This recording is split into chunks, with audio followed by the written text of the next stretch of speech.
Zara's latex-gloved hands were buried deep inside a man's chest cavity when the cold steel of a gun barrel pressed against her temple. The metal bit into her skin, a freezing contrast to the hot, sticky blood coating her fingers. "If he dies," a voice growled from her left, the English broken and thick with panic, "you die." Simple. She didn't look up. She couldn't. One flinch, one microscopic tremor in her fingers, and the artery she was trying to clamp would burst.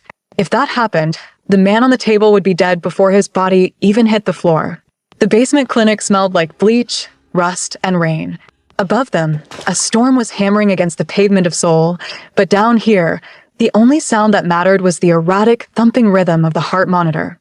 "Get the gun out of my face," Zara said. Her voice surprised her. It was steady. It was the voice of a surgeon, not the terrified student drowning in debt who had taken this illegal job just to keep the lights on. "I said move it. Now. Or you can explain to your boss why you shot the only person in this city who can save him." The pressure on her temple held for a second, agonizingly long, before it eased off. The man in the suit stepped back, muttering a curse in Korean. Zara took a breath. Just one. Then she went back to work. The man on the table was a ruin. 3 bullet wounds. One through the shoulder, one grazing the hip, and the worst one, the one currently trying to kill him, just below the ribs. He was built like a tank, his chest rising and falling in shallow, ragged gasps, even pale from blood loss. His skin had a golden undertone, and his body was a canvas of ink. Dragons, tigers, waves of black and gray crashing over old scar tissue. This wasn't a street thug. This was royalty. "Scalpel," she ordered. No one moved. She snapped her head up, glaring at the terrified nurse the gang had dragged out of bed. "Scalpel. Give it to me." The nurse fumbled, slapping the metal into Zara's palm. She worked fast. She had to. The patient's eyes were fluttering open. That wasn't good. He shouldn't be awake. The anesthesia in a place like this was cheap, diluted, and unreliable. Suddenly, a hand shot out. It was him. The patient. His fingers, stained with his own blood, wrapped around Zara's wrist with a grip that felt like iron. It was strong enough to bruise. She froze, the scalpel hovering inches from his skin. His eyes opened fully. They were dark. Pitch black. There was no fear in them, only a hazy, drug-fueled intensity that pinned her to the spot. He wasn't looking at the ceiling. He was looking right at her. He was watching her cut into him. "Let go," she hissed, trying to shake him off without tearing the suture. "You're bleeding out. Let go." He didn't blink. His lips moved, barely a whisper, but in the silence of the room, it sounded like a shout. "Don't. Let me. I'm trying not to," she snapped, adrenaline flooding her system. "But you're making it hard." He stared for another second, his gaze dropping to her lips, then back to her eyes, before his hand went limp and fell back onto the table. He was out again. Zara worked for another 2 hours. Her back screamed. Her feet throbbed in her cheap sneakers. She stitched muscle. She cauterized veins. She cleaned wounds that would have killed a lesser man. When she finally stripped off the bloody gloves and dropped them into the metal bin, the silence in the room was heavy. The lieutenant, the one with the gun, stepped forward. He looked at the monitor. Steady beep. Strong pulse. "He lives?" he asked. "He lives," Zara said, leaning against the counter, exhaustion hitting her like a truck. "But he needs rest. Don't move him for at least 12 hours. If he tears those stitches, I'm not coming back to fix him." The lieutenant nodded, looking at her with a new expression. It wasn't respect exactly. It was value. Like she was a useful tool they had just discovered. "You stay. Watch him. Until he wakes." "That wasn't the deal," Zara argued, grabbing her coat. "I did the surgery. I want my money and I want to go home." "You stay," he repeated, his hand drifting toward the bulge of a weapon in his jacket pocket. Zara stayed. She sat in the corner of the recovery room, which was just a back office with a leather couch, watching the dragon sleep. The storm outside had passed, leaving a strange quiet over the city. She checked his vitals every 20 minutes. He was healing fast. Unnaturally fast. Around 3 a.m., the door opened. The lieutenant threw a thick envelope onto the desk near her. Cash. More than she made in 6 months at the university hospital. Then he left, closing the door with a click. She reached for the envelope, but a sound from the couch stopped her. Rustling fabric. A groan. She turned. He was sitting up. "You shouldn't be moving," she said, rushing over. "Lie down." You'll rip the sutures. He ignored her. He swung his legs over the edge of the couch, wincing slightly, his hand going to the bandage on his side. He looked at her. Really looked at her this time. The drugs were wearing off, leaving him sharp and dangerous. Who are you? His voice was gravel. Deep, resonating in the small room. The doctor who just saved your life, Zara said, crossing her arms to hide the fact that her hands were shaking. Now that the adrenaline of the surgery was gone, the reality of who he was and where she was setting in. You're welcome. He chuckled. It was a dark, dry sound. He motioned with his hand. Come here. I'm fine here. Come. Here. It wasn't a request. She took 2 steps forward, stopping just out of arm's reach. He studied her. He looked at the dark skin of her hands, the curls escaping her scrub cap, the oversized university hoodie she wore over her scrubs. You are not. Local, he said. I'm a resident at Seoul National, she said defensively. I'm working. Illegal work, he pointed out. He leaned back, his head resting against the wall, eyes half-lidded. You have steady hands. I felt them inside me. The way he said it made the air in the room grow hot. It wasn't clinical. It was intimate. You were hallucinating, she said, her voice tight. I never hallucinate, he murmured.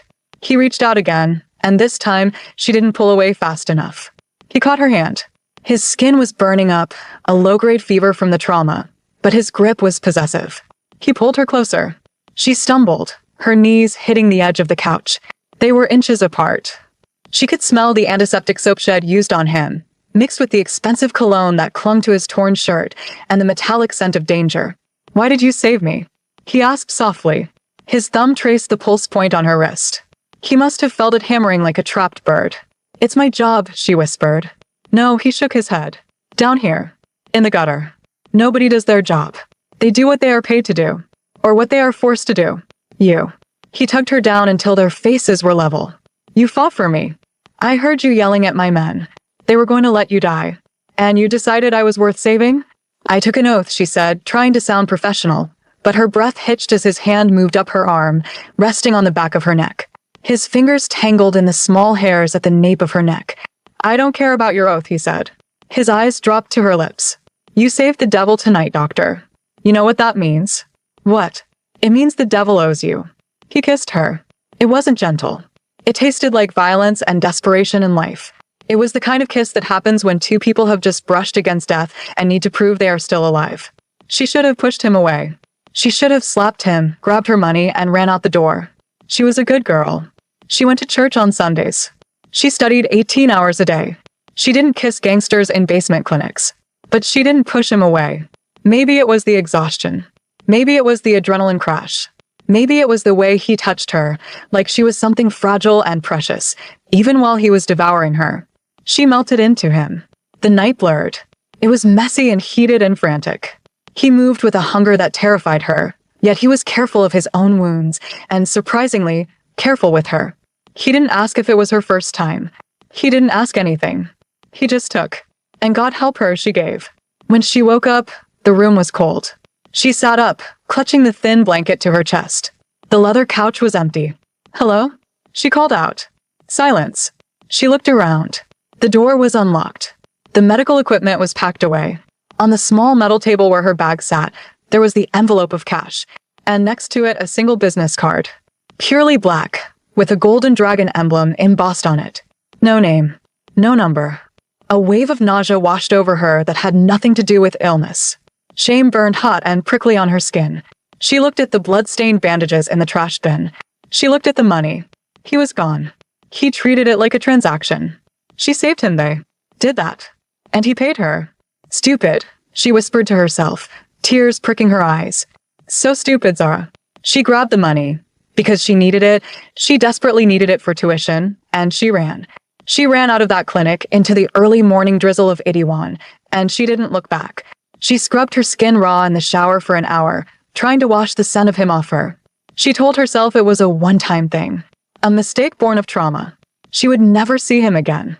If you're enjoying the story so far and want to see how deep this rabbit hole goes, make sure you hit that subscribe button and turn on notifications. You don't want to miss what happens when the past comes back to haunt her. And trust me, it's coming back. 3 months later. The fluorescent lights of the hospital bathroom were unflinching. They showed every dark circle under Zara's eyes, every pore, every line of exhaustion etched into her face. She gripped the porcelain sink, waiting for the room to stop spinning. She had just thrown up for the third time this shift. Her stomach felt like it was tied in knots. "Dr. Williams?" A nurse knocked on the door. "Dr. Park is asking for you in Trauma 1. Coming," she choked out. She splashed cold water on her face, staring at her reflection. She looked tired, but more than that, she looked different. Her skin was glowing in a way that wasn't just sweat. Her chest hurt, and her period was 9 weeks late. She reached into her pocket and pulled out the small white stick she had bought from a pharmacy 3 neighborhoods away. She had taken the test 10 minutes ago.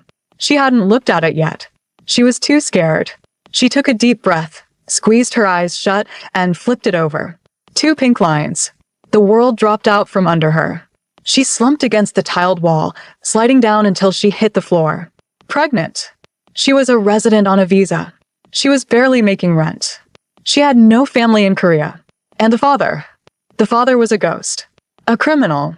A man whose name she didn't even know. A man who had left her cash on a table like she was a hooker. "No," she whispered, clutching her stomach. No, no, no. She couldn't have this baby. She couldn't raise a child in this chaos. She had to finish her residency. She had to go back to America. But as her hand rested on her stomach, a strange, terrifying warmth spread through her. A tiny spark of life. His life. She stood up, shaking. She wrapped the test in paper towels and buried it deep in the trash can. She needed to think. She needed a plan. She exited the bathroom, smoothing down her white coat. She put on her glasses, hiding her eyes. She walked out into the busy corridor of Seoul National University Hospital, trying to blend in, trying to be invisible. But she wasn't invisible. As she walked toward the trauma center, she felt it. That prickle on the back of her neck. The feeling of being watched. She slowed down. The hospital was crowded. Patients, doctors, visitors. But the atmosphere felt different. Heavier. She turned the corner toward the nurse's station and froze. Standing there, leaning against the counter with a casual arrogance that sucked the air out of the hallway, was a man in a long black trench coat. He was flanked by 2 other men in suits, big men, who looked at the passing doctors with disdain. The man in the center turned. It was him. He looked different healed. He was taller than she remembered. Broader. His black hair was slicked back, sharp and severe. He wasn't pale and bleeding anymore. He looked like a king surveying his kingdom. And he was looking right at her. Zara's heart stopped. He found her. How did he find her? She had worn a mask that night. She hadn't given her name. He pushed off the counter and started walking toward her. People parted for him like the Red Sea. He didn't rush. He moved with a predatory grace, his eyes locked on hers. She couldn't move. Her feet were lead. Her hand instinctively went to her stomach, shielding it beneath the loose fabric of her scrubs. He stopped 2 feet in front of her. He smelled like winter and expensive tobacco. "Doctor," he said. His voice was low, intimate, sending a shiver of terror straight down her spine. I can't help you," she stammered, looking around for security. But the security guard at the end of the hall was looking the other way, pointedly ignoring the dangerous men in the middle of the floor. "You already helped me," he said. His gaze raked over her, taking in her tired eyes, her pale face. "You saved my life. And then you disappeared." "I did my job," she whispered. "You paid me. We're even." He stepped closer. Too close. He lowered his head so his mouth was right next to her ear. "We are not even. You left before I could decide what to do with you." "Please," she hissed. "People are watching." "Let them watch," he said, pulling back to look at her face. "I have been looking for you for 90 days. I turned this city upside down. Did you think you could hide from the Jiamryong? Jiamryong. The Golden Dragon. One of the most vicious syndicates in Asia." Zara's blood ran cold. "What do you want?" she asked, her voice trembling. "I have enemies," he said simply. "They are poisoning my food, paying off my doctors. I cannot trust anyone." He paused, his eyes softening just a fraction, a callback to that night in the basement. "Except you. You didn't kill me when you had the chance. You are the only person in Seoul I trust with my body." He reached out and took her hand. His grip was just as warm and firm as she remembered. "I am hiring you. Exclusively. You are coming with me." "I can't," she said, trying to pull her hand back. "I have a residency. I have a life." "I bought your debt," he said casually, as if discussing the weather. "Your student loans. Your visa sponsorship. I own it all now." Her jaw dropped. You what?" "You belong to me, doctor," he said. Then his eyes dropped. They lowered from her face, down her neck, past her chest, and landed on her stomach. She was wearing baggy scrubs. There was nothing to see. She was barely showing. But he was a man who lived by noticing details. He noticed the way she was subconsciously protecting her midsection. He noticed the slight swell that shouldn't be there. His eyes narrowed. The air around them seemed to drop 10 degrees. He looked back up at her face, searching for the truth. "You have gained weight," he said slowly. It wasn't an observation. It was an accusation. She couldn't breathe. "It's stress," she lied. "I've been stress eating." He didn't believe her. She saw the gears turning in his head. He did the math. 3 months. 90 days. His grip on her hand tightened, hurting her. "Who is it?" he demanded, his voice dropping to a dangerous growl. "You have a man?" "No," she said quickly. "No one." "Let go of me." "Then what is inside you?" He roared. The shout echoed through the hospital hallway. Nurses stopped. Patients stared. But Junho didn't care. He looked furious. Betrayed. "Is it mine?" he asked, his voice shaking with a rage she didn't understand. I don't know what you're talking about," she cried, tears spilling over. "Please, just leave me alone." "Get the car," he barked at his men, never taking his eyes off her. "She is coming with us." "No," she shouted, backing away. "Help! Someone help me." But no one moved. They were all too afraid of the dragon in the black coat. He lunged for her. She turned to run, but she wasn't fast enough. He scooped her up, throwing her over his shoulder like a sack of flour. "Put me down."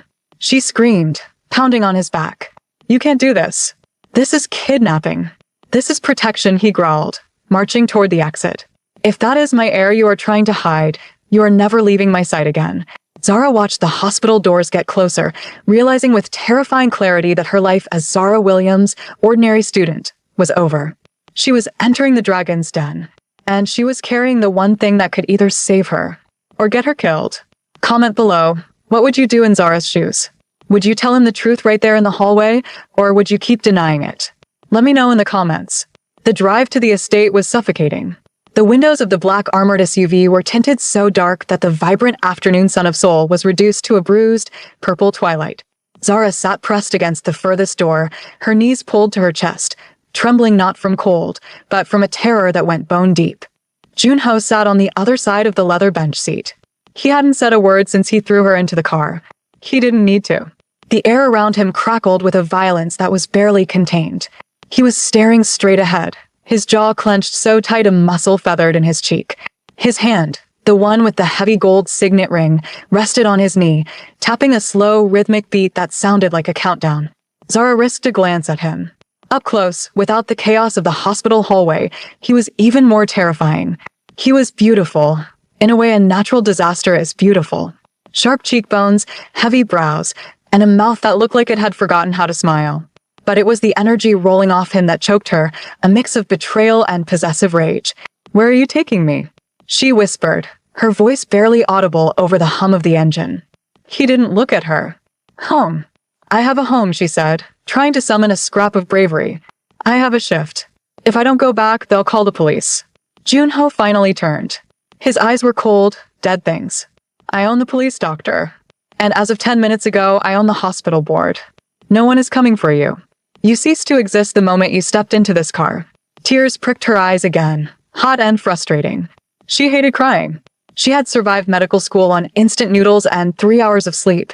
She was tough. But this? This was a nightmare she couldn't wake up from. "Why are you doing this?" she pleaded. "Is it the money? I can pay you back. It might take years, but it'll pay back every cent of the debt you bought." He laughed, a harsh, barking sound. "You think this is about money?" He leaned across the seat, encroaching on her space until she was pressed flat against the glass. He reached out, his hand hovering over her stomach. He didn't touch her, but the heat of his palm radiated through her scrubs. "You stole something from me that is worth more than your entire life." "I didn't steal anything. You stole my air," he snarled. "And you tried to run." "I didn't know." She shouted back, fear giving way to a spark of anger. "I didn't know who you were.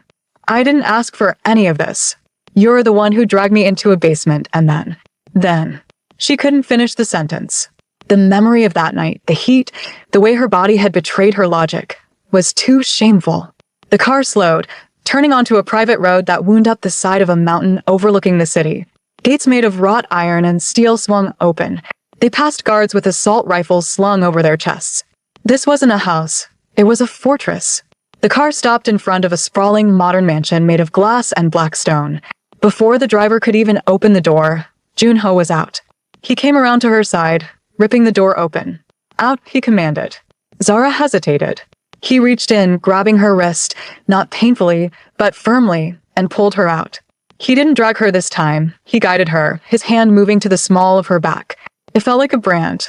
He marched her up the stone steps, past bowing servants who didn't dare lift their eyes, and into a foyer that was bigger than her entire apartment building. Take her to the master suite, Junho barked at an older woman in a severe gray uniform. Lock the door. She speaks to no one. She sees no one but me. Yes, master, the woman bowed low. Wait. Zara dug her heels into the marble floor. Junho, please. You can't just lock me up. I'm a human being. I'm a doctor. He stopped, turning to look at her one last time before storming toward his study. You are not a doctor anymore, he said, his voice flat.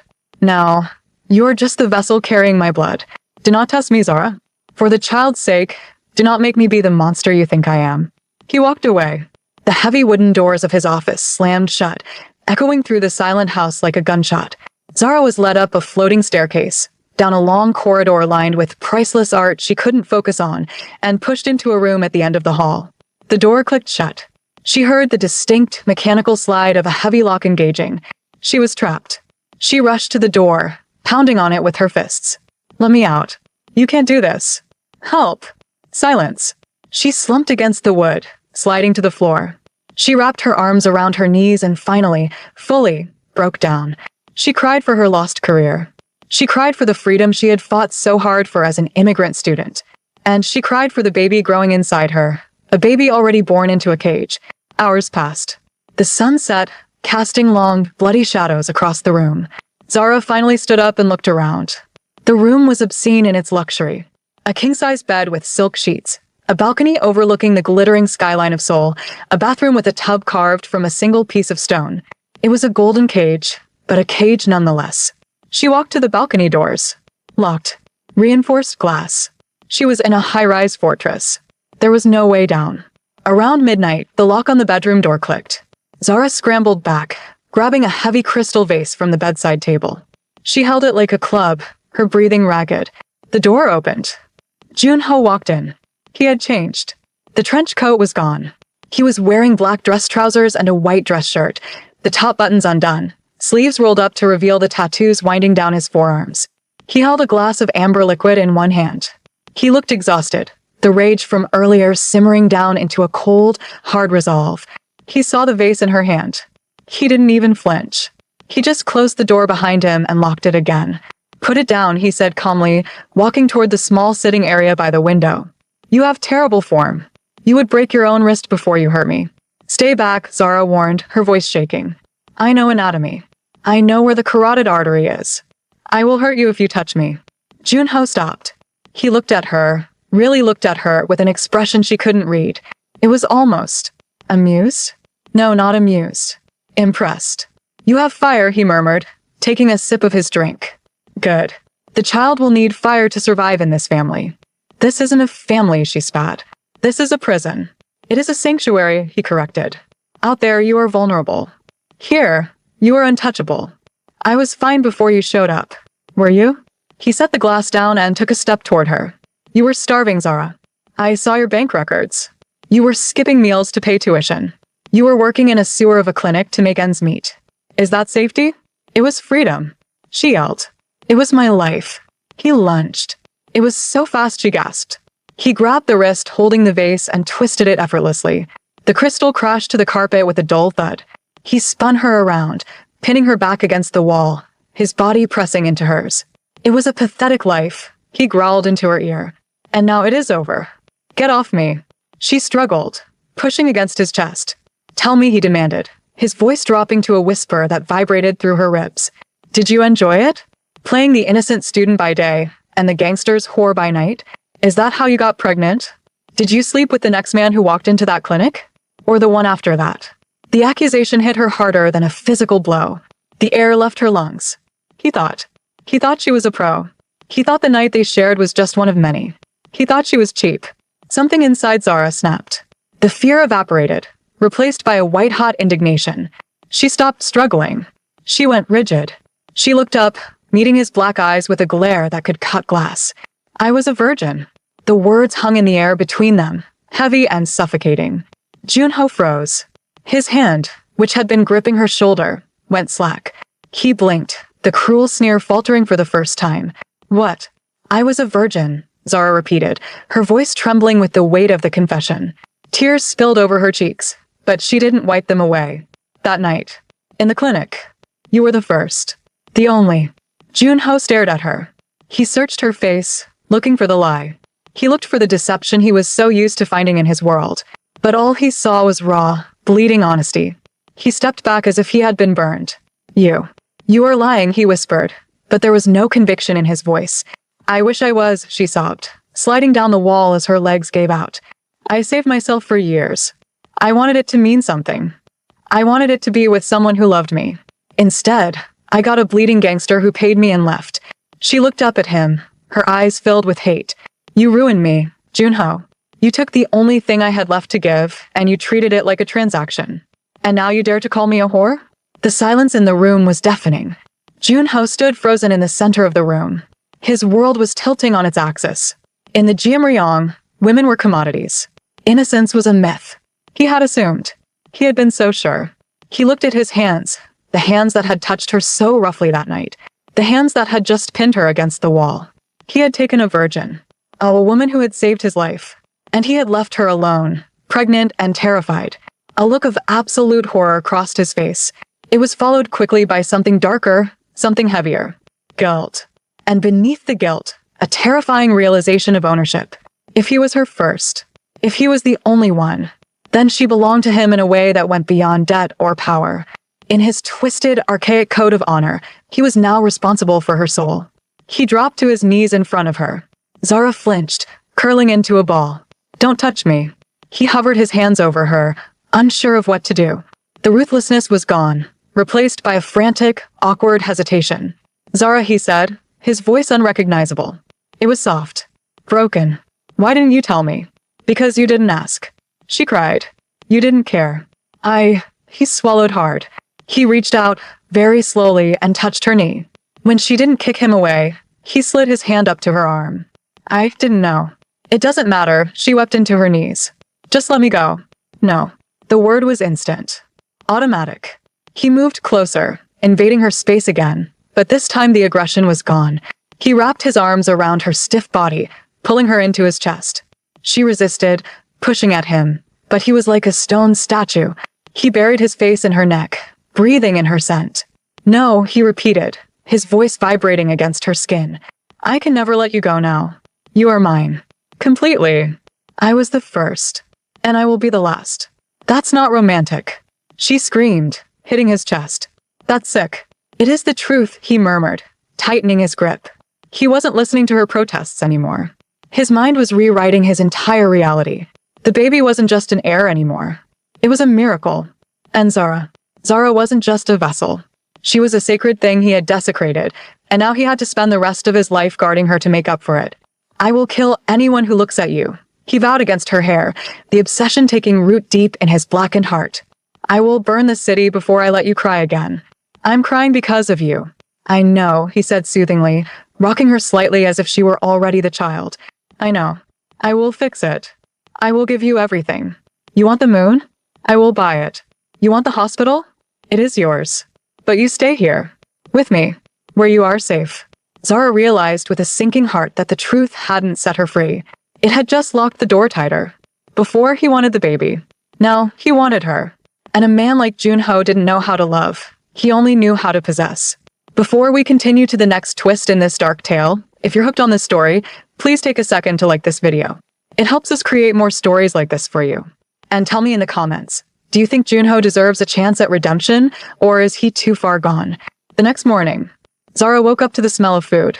Rich, savory, comforting smells that made her empty stomach growl before she even opened her eyes.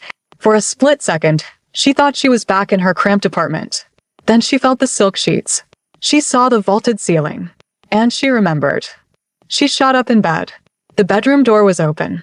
She scrambled out of bed, her heart racing. Was it unlocked? Did he leave it open by mistake?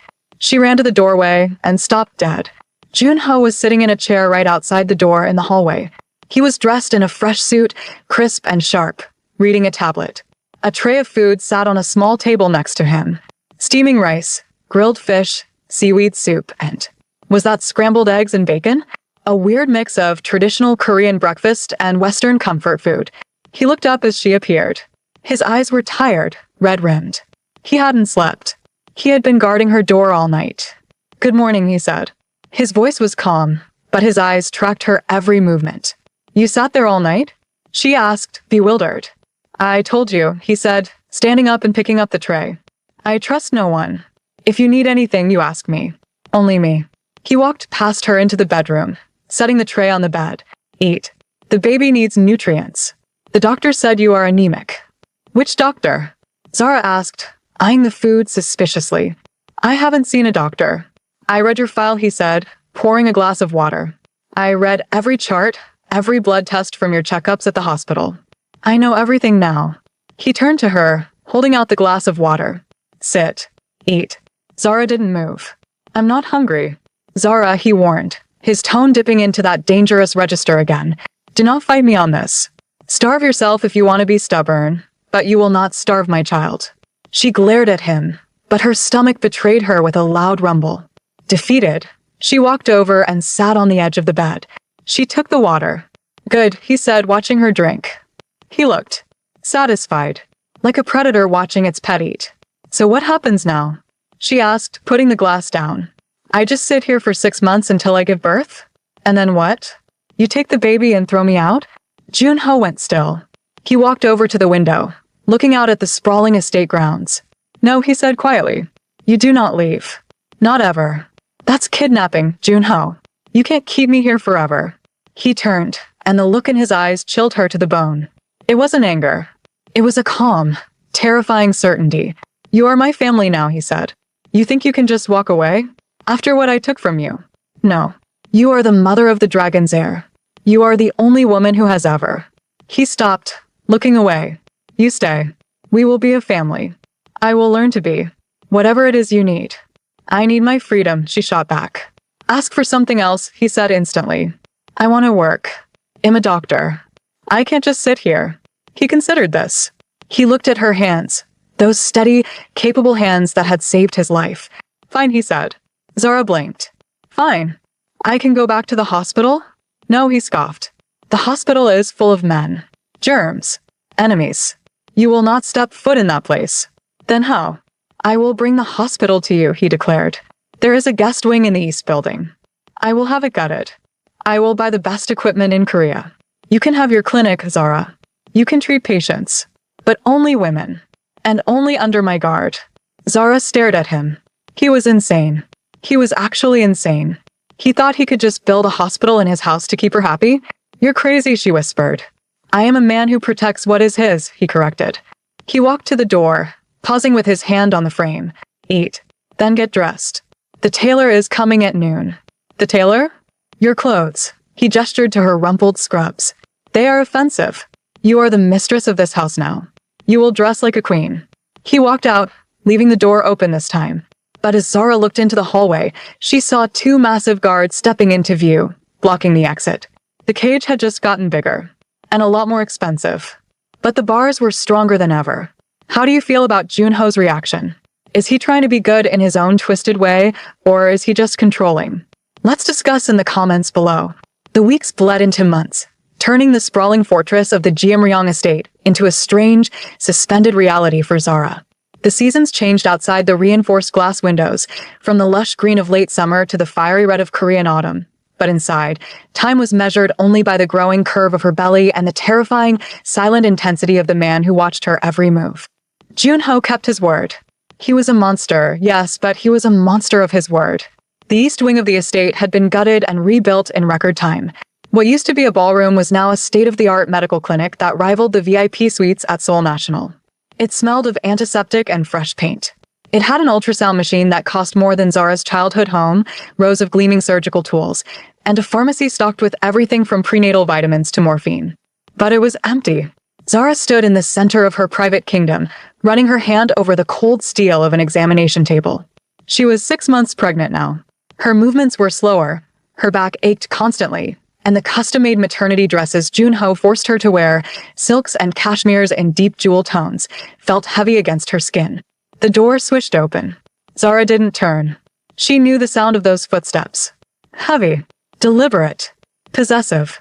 "You are not working." Junho's voice filled the sterile room. "I have no patience," Zara said, turning to face him. "You built me a hospital, Junho, but you won't let anyone in it." Junho stood in the doorway, filling the frame. He wore a charcoal suit, the jacket discarded somewhere, his white shirt strained across his shoulders. He looked tired. The circles under his eyes were darker these days. The war for the city was taking its toll, though he never spoke of it to her. "I brought you a patient," he said, stepping aside. Behind him, a terrified young woman shuffled in. She was wearing a maid's uniform, clutching her hand, which was wrapped in a bloody kitchen towel. A massive guard stood behind her, looking out of place in the medical setting. Hannah cut her hand slicing fruit, Junho explained, his tone bored but his eyes sharp. "Stitch it." Zara's heart leaped, not with joy, but with a desperate need for purpose. She rushed forward, guiding the frightened girl to the chair. "Let me see." "It's okay, Hannah. I've got you." For 20 minutes, Zara wasn't a prisoner. She was Dr. Williams. She cleaned the wound, numbed the area with a gentle touch that made the girl stop crying, and sutured the laceration with precise, neat stitches. Junho watched from the corner. He didn't look at the maid. He looked only at Zara. He watched the way her face transformed when she worked, how the fear and sadness vanished, replaced by a calm, glowing competence. He watched her hands, those beautiful, healing hands, and a look of profound, agonizing hunger crossed his face. "All done," Zara said softly, bandaging the hand. "Keep it dry for 3 days. Come back to me if it throbs." The maid bowed frantically to Zara, then even lower to Junho, before fleeing the room as if escaping a dragon's den. The silence returned. "You are talented," Junho said. It was the first compliment he had given her that wasn't about the baby. "I studied hard to be talented," Zara replied, washing her hands at the sink. She looked at him in the mirror. "Why are you really here, Junho?" "It's 2 p.m. You're usually meetings with your captains." "I wanted to hear the heartbeat," he said. Zara froze, the water running over her hands. He walked over to her, turning off the tap with a reach that caged her against the sink. He didn't touch her, but his heat radiated into her back. "The scan." "Do it." Zara dried her hands and moved to the ultrasound machine. She lay down on the bed, pulling her dress up to expose her round stomach. She squirted the cold gel onto her skin. Junho pulled a stool right up to the bedside. He sat close. Too close. He stared at the monitor with an intensity that would have terrified a lesser woman. Zara moved the wand. A moment later, the rhythmic, galloping whoosh whoosh whoosh of the baby's heart filled the room. The sound changed him. The hard lines of Junho's face softened.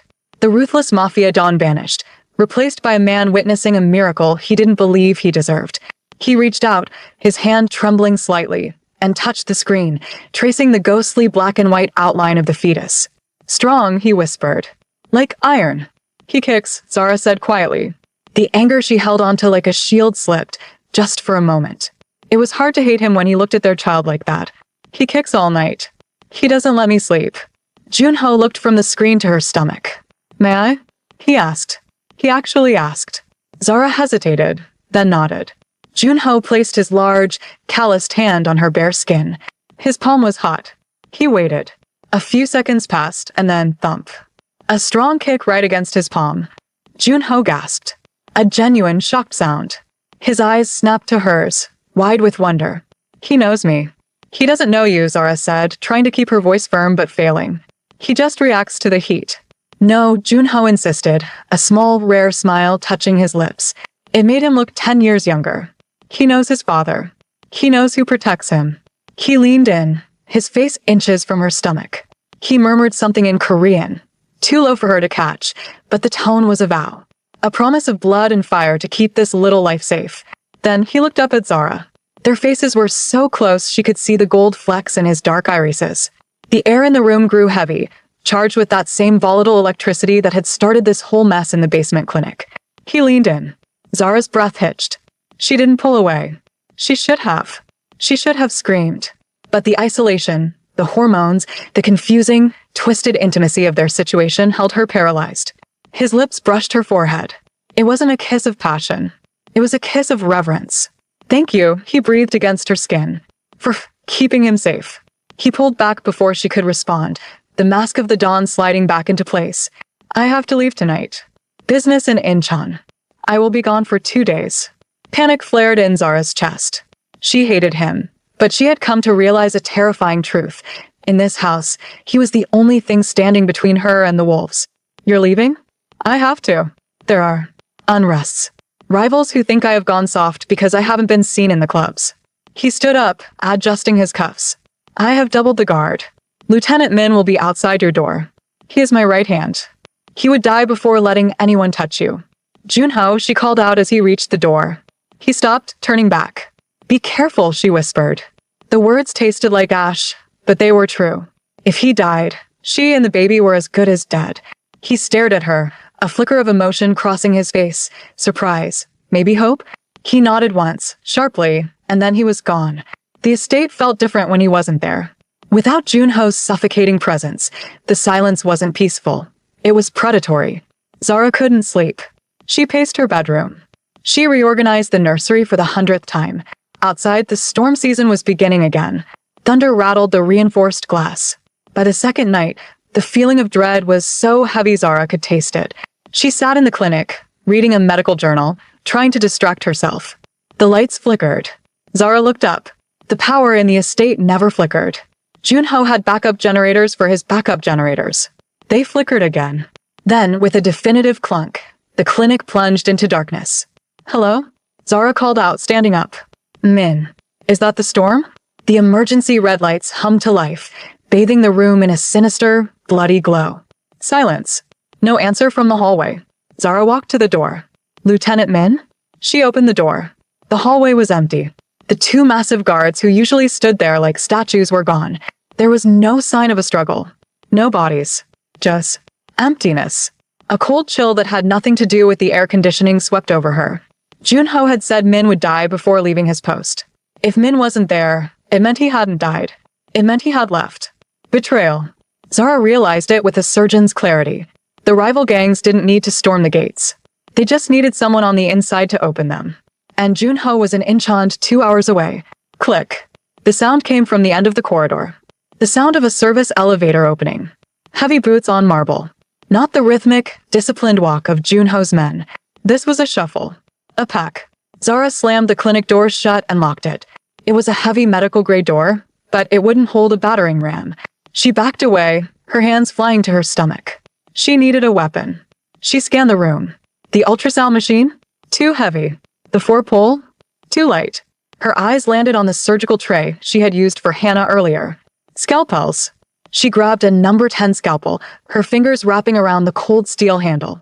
It was small, barely 3 inches of blade, but in the hands of someone who knew exactly where the jugular vein sat, it was deadly. Come out, little doctor. A voice shouted from the hallway. It wasn't Min. It was a rough, mocking voice. We know you're in there. The dragon left his treasure unguarded. A heavy body slammed against the door. The wood groaned. Open up. Another slam. We don't want to hurt you. We just want the bastard's spawn. We'll cut it out and leave you be. Zara gagged, bell rising in her throat. She retreated into the shadows of the room, behind the heavy MRI machine. She wouldn't let them take her baby. She would die first. Crash. The lock gave way. The door flew open. 3 men spilled into the red-lit room. They wore masks and carried machetes. Guns were too loud, too messy for a stealth job. They reeked of cheap alcohol and rain. Where is she? One hissed, swinging his blade, knocking over a tray of instruments. Clatter and steel rang out. Check behind the machines. Zara held her breath. She squeezed the scalpel so hard her knuckles turned white. She calculated the distance. 3 men. She couldn't fight 3. She had to surprise one, get his weapon, or nothing. She was a pregnant woman against 3 killers. One of the men stepped closer to her hiding spot. She could see his boots. He stopped. He sniffed the air. I smell her perfume, he chuckled. He lunged around the corner of the MRI machine. Zara didn't think. She reacted. She slashed upward. The blade caught him across the forearm. He screamed, dropping the machete. Zara scrambled back, but the other two were on her instantly. A rough hand grabbed her hair, yanking her head back. She screamed, slashing blindly with the scalpel, but a heavy fist connected with her jaw. Stars exploded in her vision. She tasted blood. Feisty bitch. The man growled, pinning her against the wall. He pressed his forearm against her throat, choking her. Holhelais. Get the baby. No. Zara gurgled, clawing at his arm. No. Please. The second man moved toward her, a long jagged knife in his hand. He looked at her stomach with a sick grin. This was it. This was how she died. Bang. The sound wasn't a gunshot. It was the sound of the entire front wall of the clinic, the reinforced glass window overlooking the balcony, shattering inward. Glass rained down like diamonds. A black shape swung through the broken window on a rappelling line, crashing into the room with the force of a wrecking ball. It was Junho, but not the Junho she knew. This was a demon. He was soaked in rain, his suit torn, his eyes glowing with a terrifying, inhuman rage. He hadn't driven back from Incheon. He had taken a helicopter. He had come through the storm. He landed in a crouch and rose in one fluid motion. The man holding the knife turned, stunned. The diare. He didn't finish the word. Junho moved faster than thought. He crossed the room and grabbed the man by the throat, lifting him off the ground with one hand. There was a sickening crunch, and he threw the body across the room like a rag doll. The man choking Zara let go, scrambling for his weapon. Junho stepped over the debris.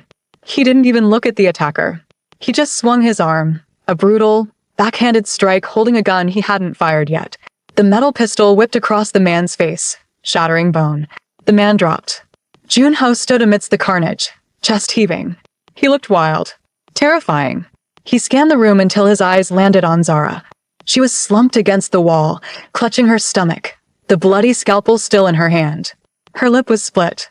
Her cheek was bruising. Junho let out a sound that was half roar, half sob. He dropped his gun and fell to his knees, sliding across the glass-covered floor to get to her. Zara, he choked out, his hands hovering over her, afraid to touch her injuries. Zara, look at me. The baby, she gasped, dropping the scalpel. They wanted. I know, he said, his voice trembling with a fury so deep it shook the floorboards. I know. I'm here. I've got you. He scooped her up into his arms, ignoring the glass cutting into his knees, ignoring the blood on his own clothes. He pulled her tight against his chest, shielding her from the sight of the bodies. Min, Zara whispered, burying her face in his wet shirt. Min wasn't there. I know, Junho said darkly. Min is dead. I killed him myself before I got on the chopper. He stood up, carrying her toward the door. The hallway was now filled with his loyal men, the ones who hadn't turned. They looked at their boss with fear. They had never seen him like this. Burn it, Junho commanded as he walked past them, his voice dead calm. Sir? A guard asked. The East Wing, Junho said, looking back at the clinic where his woman had almost died. Burn it down. And bring me the heads of the families who sent them. Tonight. All of them. He looked down at Zara, who was shivering in his arms. The rage in his eyes softened into a desperate, agonizing apology. I will never leave you again, he vowed, pressing a kiss to her bloody hair. I will burn the whole world down if I have to, but no one will ever touch you again. As he carried her through the darkened corridors of his fortress, Zara realized the terrifying truth. He wasn't just her captor anymore. He was her savior. And in the twisted, violent world he had dragged her into, she was starting to feel safer in the arms of the monster than she did anywhere else. Whoa, that was intense. Do you think Zara is developing Stockholm Syndrome, or is she just surviving? And what about that entrance by Junho? Let me know your thoughts in the comments, and don't forget to like if your heart is racing. The fire from the East Wing was visible from the master bedroom window, a flickering orange glow reflecting against the stormy night sky. But inside the room, it was quiet.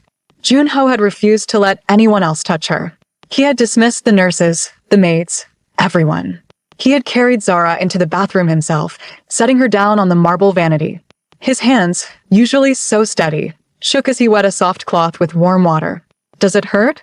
He asked, his voice rough as sandpaper. He dabbed gently at the split on her lip. It stings, Zara whispered. She was still in shock, her body trembling intermittently. She watched him. His shirt was ruined, stained with rain and blood. Some of it his, some of it from the men he had killed. He looked wrecked. The invincible armor of the dragon had cracked, revealing a man terrified of what he had almost lost. "I am sorry," he said. He didn't look at her. He focused intently on cleaning the cut on her cheek. "I thought Min was loyal. He was with my father. He stopped, swallowing hard. "I failed you. You came back," Zara said. It was simple, but it hung in the air between them. He dropped the cloth into the sink and braced his hands on the counter, hanging his head. "I came back too late. They touched you. They put their hands on you." A shudder of revulsion went through him. "If I had been 1 minute slower." "But you weren't," Zara reached out. She hesitated, then placed her hand on his forearm. His muscles were rock hard, coiled with tension. "Junho, look at me." He lifted his head. His eyes were black pits of anguish. "Is the baby okay?" she asked. He nodded. "I felt him. When I picked you up. He was moving." "Then we're okay." "No," he said fiercely, gripping her hand. "We are not okay. You are not safe. Not here. Not anywhere in this city." He pulled away, pacing the bathroom. "I have to move you." "But where? America?" "No, they have reached there." "Europe?" "Too far." Junho stopped, Zara said, sliding off the vanity. Her legs were shaky, but she stood. "Stop running. You can't run from this." "I can kill it," he growled. "I ordered the purge. By sunrise, the rival families will be ash. And then what? New ones will rise. That's the life you chose." She walked over to him, grabbing his face with both hands to make him stop pacing. "You can't burn the world down, Junho. You have to live in it. We have to live in it." He covered her hands with his own, closing his eyes. He leaned his forehead against hers. For a long moment, they just breathed together. The violence of the night faded, leaving only this strange, undeniable tether between them. "I love you," he whispered. The words were so quiet Zara almost missed them. She pulled back, staring at him. "What?" "I love you," he said again, opening his eyes. They were clear now. "Certain. I didn't know what it was. I thought it was guilt, or duty, or obsession. But tonight, when I saw that knife near you, I died, Zara. The man I was died." "Junho." Zara's breath hitched. She didn't know what to say. She shouldn't love him. He was a criminal. He had kidnapped her. He was everything she was raised to hate. But he was also the man who had sat outside her door all night. The man who had learned English just to argue with her. The man who had just rappelled through a window into a storm to save her life. "You don't have to say it back," he said quickly, sensing her hesitation. "I know who I am. I know what I have done to you. But you need to know, you are not just a vessel. You are my life." He kissed her then. Not like the first time in the clinic, frantic and drugged. And not like the forehead kisses of the last few months, reverent and distant. This was desperate. It was a plea. It was a man offering his soul to the only thing that could save him. And this time Zara kissed him back. The epilogue, 2 months later. The delivery room was not in a hospital, and it wasn't in the burnout East Wing. It was in a private, fortified suite at the very top of the Latte World Tower, rented out completely by the GM Ryong. It was chaos. "Breathe, Zara. Breathe." Junho was pale. He looked more terrified than he had facing 3 armed assassins. He was holding her hand so hard she thought he might break it. "I am breathing." Zara screamed, bearing down as another contraction ripped through her. "Stop telling me what to do. I am the boss." He yelled back, panic making him irrational. "I give the orders. Not today, Satan." Zara roared, grabbing his tie and yanking him down. "Shut up and give me ice chips." The terrified obstetrician, the best in the country, paid triple his salary, looked between the screaming woman and the Mafia Don, wisely deciding to say nothing. "One more push, Zara," the doctor said. "I see the head." "Push, my love," Junho whispered, switching instantly from dictator to cheerleader. He wiped the sweat from her forehead with a silk handkerchief. "You are strong. You are a warrior. Do it." Zara grit her teeth, summoned every ounce of strength left in her body, and pushed. A cry filled the room. High, thin, and indignant. The tension in the room snapped. Zara collapsed back against the pillows, sobbing with relief. Junho froze. He looked at the doctor, who was holding up a small, squirming, bloody bundle. "It's a boy," the doctor announced. Junho didn't move. He stared at the baby, his son, the heir to an empire of blood and money. But in that moment, he didn't look like an heir. He looked tiny, fragile. The doctor cleaned the baby and wrapped him in a blanket, then handed him to Zara. "Hi," Zara whispered, touching the baby's cheek. He had dark fuzz on his head and Junho's nose. He opened his eyes, dark, unfocused eyes, and blinked. "Hi there, little dragon." "Junho," she said softly. He was standing by the window, his back to them. His shoulders were shaking. "Come here," she said. He turned. The dragon of soul, the man who made grown men wet themselves in fear, was crying. Silent tears tracked down his sharp face. He walked over to the bed as if approaching a holy shrine. "Hold him," Zara said, offering the bundle. I can't," he whispered, looking at his large hands. "I have too much blood on me." "Wash it off," Zara said firmly. "You're his father. Take him." Junho reached out. He took the baby as if he were made of glass. He cradled him against his chest, awkward at first, then instinctively tucking the small head under his chin. The baby settled instantly. The crying stopped. Junho looked down at his son, and then at Zara. The look in his eyes was blinding. It was pure, unadulterated joy. "He is perfect," Junho choked out. "He is. You. He's us," Zara corrected. She reached out and took Junho's hand, pulling him down to sit on the edge of the bed. The three of them sat there in the golden light of the soul sunset. A family forged in violence, bound by secrets, and saved by a love that made no sense. "What do we name him?" Junho asked, not taking his eyes off the baby. "I was thinking," Zara smiled tiredly. "Maybe something that means peace. Because God knows this family needs it." Junho chuckled, leaning down to kiss her forehead, then the baby's head. "Peace is good, but he will need strength too. How about Taeyong?" "Sun." "Taeyong." Zara's tested it. "I like it. The sun that rises after the storm." Junho nodded. He looked out the window at the city below. The city he ruled. It was still dangerous. It was still dark. But for the first time in his life, he wasn't afraid of the dark. Because he held the sun in his arms. "I promise you," he whispered to the sleeping infant. "The world is yours. And I will make sure it is worthy of you." He looked at Zara. "And you. You are my queen. Forever." Zara smiled, closing her eyes as sleep finally claimed her. She was a doctor, a mother, and now, the wife of a monster. It wasn't the life she had planned. It wasn't the fairy tale she had dreamed of. It was darker. It was bloodier. But as Junho's hand covered hers, warm and solid, she knew one thing for sure. It was hers. End of story. Wow. What a journey. From a basement clinic to the top of the world. Do you think Junho can really change, or will the Mafia life always haunt them? If you enjoyed this video, please give this video a massive thumbs up. It really supports the channel. And don't forget to subscribe and hit that bell icon so you never miss a story. We have a new dark romance coming next week that you won't believe. Thanks for watching, and see you in the next video.